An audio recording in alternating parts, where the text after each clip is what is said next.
बिस्मिल्लाहिर्रहमानिर्रहीम। Dear students, अस्सलाम वालेकुम रहमतुल्लाहि व बरकातुहू।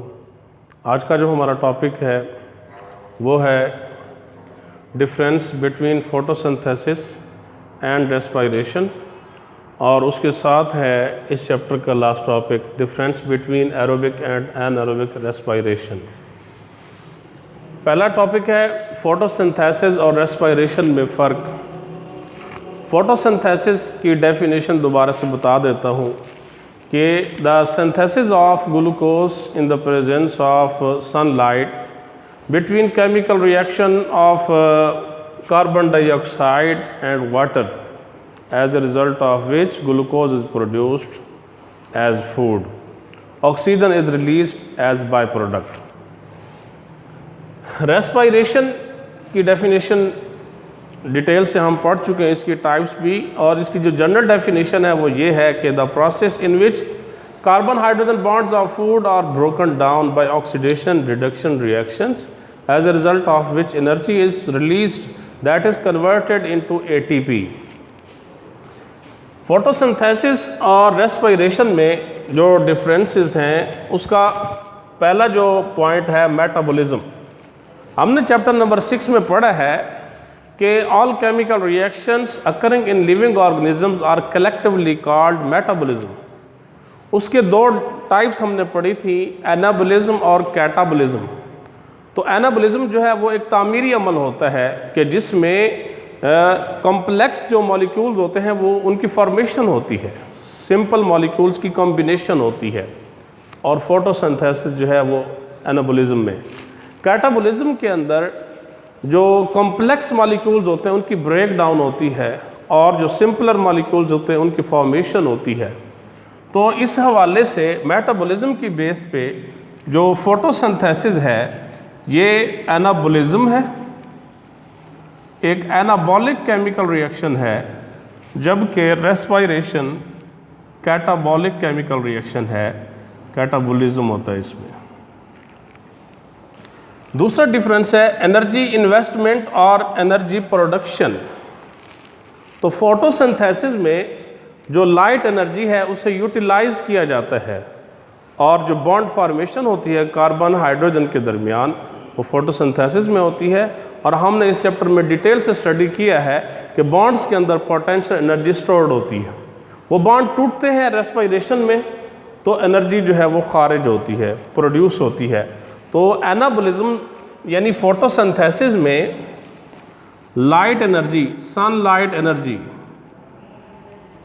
इसे कंज्यूम किया जाता है, यूज़ किया जाता है, स्टोर करते हैं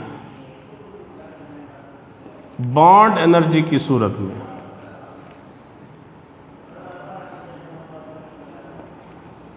जबकि रेस्पिरेशन में बॉन्ड टूटते हैं, उसके नतीजे में एनर्जी रिलीज़ होती है, बॉन्ड ब्रेकेज होती है, और एनर्जी जो है वो रिलीज़ होती है एटीपी की सूरत में।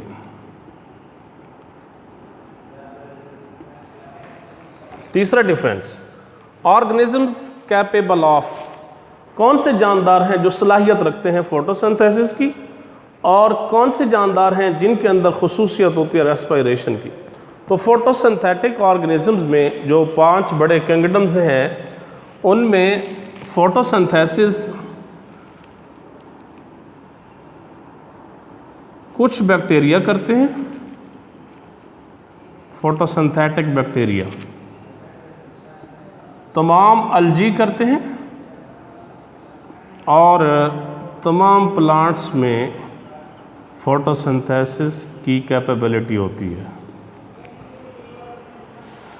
पांचवा डिफरेंस। चौथा डिफरेंस, साइट ऑफ अकरेंस, कहाँ पाए जाते हैं। फोटोसिंथेसिस सेल के किस हिस्से में होती है, रेस्पिरेशन कहाँ होती है। तो फोटोसिंथेसिस के लिए एक स्पेसिफिक ऑर्गेनेली है जिसे क्लोरोप्लास्ट का नाम दिया जाता है। तो फोटोसिंथेसिस की जो साइट ऑफ अकरेंस है वो क्लोरोप्लास्ट है, जबकि रेस्पिरेशन जो है उसमें पहला स्टेप हमने पढ़ा था कि ग्लाइकोलाइसिस जो है वो साइटोप्लाज्म में होती है,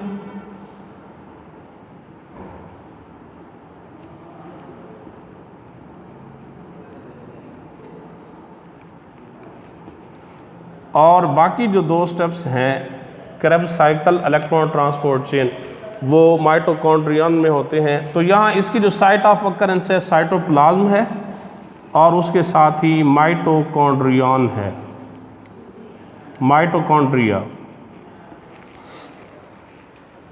टाइम ऑफ अकरेंस किस वक्त होते हैं?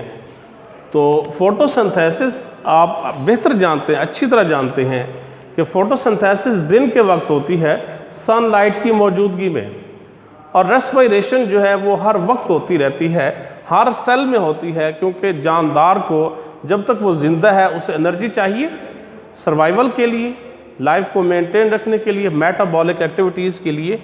तो लिहाजा फोटोसिंथेसिस जो है वो डे टाइम होता है, in the presence of sunlight,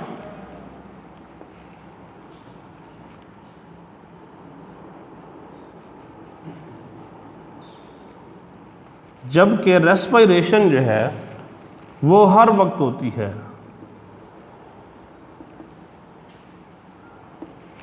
respiration हर वक्त होती रहती है। तो ये 5 डिफरेंसेस हैं फोटोसिंथेसिस और रेस्पिरेशन में। अब हम आते हैं difference between aerobic and anaerobic respiration. जो एनएरोबिक रेस्पिरेशन है इसे फर्मेंटेशन का नाम भी दिया जाता है। हम डिटेल से स्टडी कर चुके हैं। हमने जब बेसिक डिफरेंस पढ़ा था तो यही पढ़ा था, बताया था आपको कि the cellular respiration that occurs in the presence of oxygen is called aerobic respiration. The cellular respiration that occurs in the absence of oxygen is called anaerobic respiration. बाकी डिफरेंसेस जो है उनमें सबसे पहली बात वही है बेसिक कि presence of oxygen. Aerobic respiration जो है इसमें ऑक्सीजन प्रेजेंट है, रिक्वायर्ड है, जबकि एनाएरोबिक रेस्पिरेशन में ऑक्सीजन की प्रेजेंस नहीं है। दूसरा difference number of ATP as net profit. Energy budget का जो हमने चार्ट पढ़ा है उसमें हमने देखा था कि जो एरोबिक रेस्पिरेशन है उसके एक मॉलिक्यूल की, ग्लूकोज के एक मॉलिक्यूल की ऑक्सीडेशन के नतीजे में हमारे पास हासिल होते हैं 36 ATPs at net profit, 36 ATPs as net profit. जबकि एनाएरोबिक ऑक्सीडेशन अगर ग्लूकोज के एक मॉलिक्यूल की होती है तो उसमें जो ATP का नेट प्रॉफिट है वो जस्ट 2 ATP है, 2 ATP है। तीसरा difference final products. Aerobic respiration के फाइनल प्रोडक्ट्स दो हैं, कार्बन डाइऑक्साइड और वाटर, जो कि फोटोसिंथेसिस के रॉ मटेरियल्स हैं, रिएक्टेंट्स हैं और रेस्पिरेशन के प्रोडक्ट्स हैं। तो एरोबिक रेस्पिरेशन के जो फाइनल प्रोडक्ट्स हैं वो कार्बन डाइऑक्साइड हैं और वाटर, जबकि एनाएरोबिक रेस्पिरेशन क्योंकि पायरोविक एसिड जो है उसमें या तो इथाइल अल्कोहल और कार्बन डाइऑक्साइड में तब्दील हो जाता है या फिर लैक्टिक एसिड में कन्वर्ट हो जाता है। दो टाइप की फर्मेंटेशन बनती हैं। तो जो फाइनल प्रोडक्ट्स हैं वो या तो ethyl alcohol C2H5OH plus carbon dioxide होंगे, इथाइल अल्कोहल और कार्बन डाइऑक्साइड इकट्ठे पैदा होते हैं, या फिर लैक्टिक एसिड होगा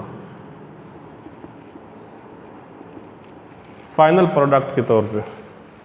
साइट ऑफ अकरेंस जो एरोबिक रेस्पिरेशन है इसके जो है बेसिक हमने डिटेल से 3 स्टेप्स पढ़े हैं।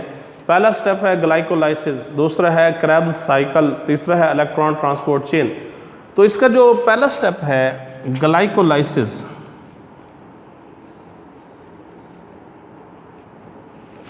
ये होता है साइटोप्लाज्म में। ग्लाइकोलाइसिस साइटोप्लाज्म में, जबकि क्रेब्स साइकिल और electron transport chain, electron transport chain ये होते हैं माइटोकॉन्ड्रिया में। ये माइटोकॉन्ड्रियन में होते हैं। जो एनारोबिक रेस्पिरेशन की अकरेंस है वो जस्ट साइटोप्लाज्म में होती है, क्योंकि एनारोबिक रेस्पिरेशन में ना क्रेब्स साइकिल है ना इलेक्ट्रॉन ट्रांसपोर्ट चेन है। पांचवा डिफरेंस इम्पोर्टेंस के हवाले से, जो एरोबिक रेस्पिरेशन है, ज़्यादातर जो जानदार हैं उनके लिए जो रेस्पिरेशन है वो एरोबिक रेस्पिरेशन है, जिससे वो एनर्जी हासिल करते हैं। तो major source of energy, major source of energy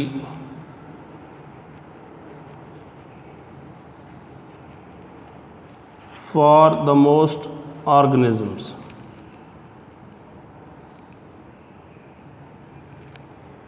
anaerobic respiration में पहली बात तो ये है कि source of energy for anaerobes,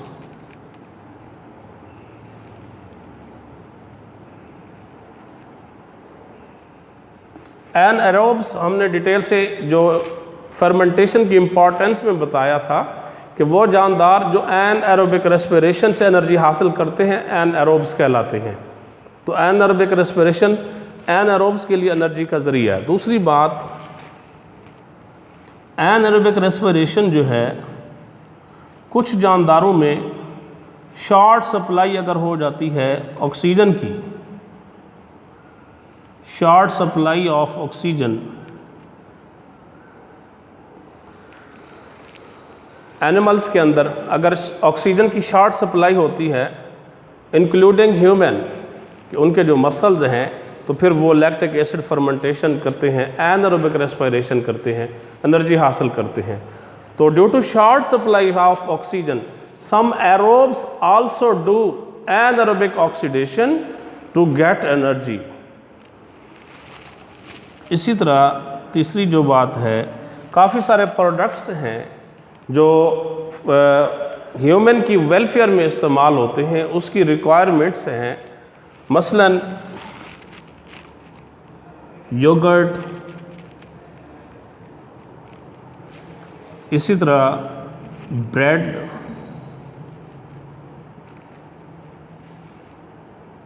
alcohol वगैरह। ये प्रोडक्ट्स हैं जो एनारोबिक ऑक्सीडेशन से हासिल होते हैं। तो ये 5 डिफरेंसेस हैं एरोबिक और एनारोबिक ऑक्सीडेशन में। That's all.